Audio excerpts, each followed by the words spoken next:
C'est quoi un sevrage? Eh bien, merci de me poser la question, parce que ça faisait un petit moment que je me disais, faudrait peut-être que j'explique de façon un petit peu globale ce que c'est donc un sevrage. Donc un sevrage, c'est une période pendant laquelle on va arrêter un produit. Et moi, en général, je parle d'alcool et du stupéfiant.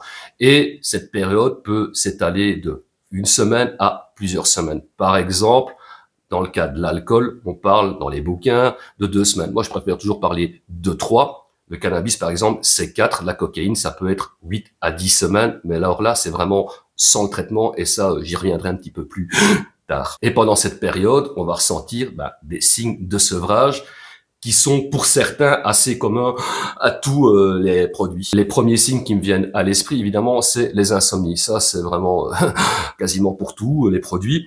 Et on parle aussi de sueurs en général nocturnes. Ça, en général, les sueurs, on n'y coupe pas. On va aussi se retrouver pendant cette période dans un état psychologique un petit peu plus que pénible. Donc on va ressentir un sentiment de dépression, on peut avoir de l'anxiété, de l'angoisse, beaucoup de nervosité, de l'agitation, une difficulté à rester en place, comme ils disent dans les bouquins. Mais on peut aussi ressentir des symptômes physiques. Par exemple, avec l'alcool et le cannabis, on peut avoir des tremblements. On peut aussi avoir des nausées et des vomissements.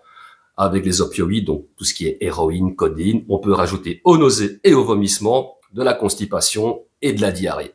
Et donc pendant cette période, hospitalisé ou pas, et encore si on n'est pas hospitalisé, il faut voir si le médecin est d'accord pour en prescrire, on va recevoir pour encaisser ces signes de sevrage, et pour aussi quand même, on va pas se mentir, un petit peu lutter contre les insomnies, on va donc recevoir un benzodiazépine, qui est donc un médicament c'est costaud, en général c'est du Valium, et ce traitement on ne le reçoit pas plus que pendant 3 semaines pour éviter donc de tomber à ce genre de médicaments, parce que ce sont des médicaments qui provoquent une forte dépendance.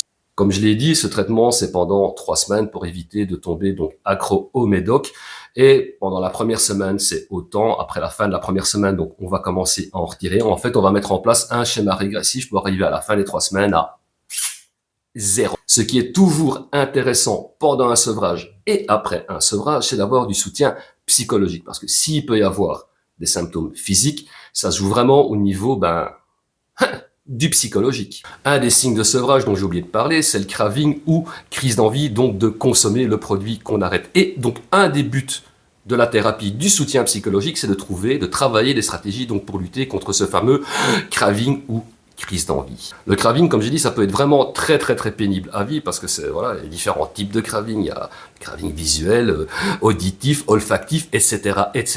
Ça peut être aussi dû à des émotions et donc en travaillant bien en thérapie, donc des stratégies pour lutter contre ça, eh bien au final, je pense qu'on arrive à assez bien le gérer. Donc voilà, j'espère avoir répondu plus ou moins correctement à ta question.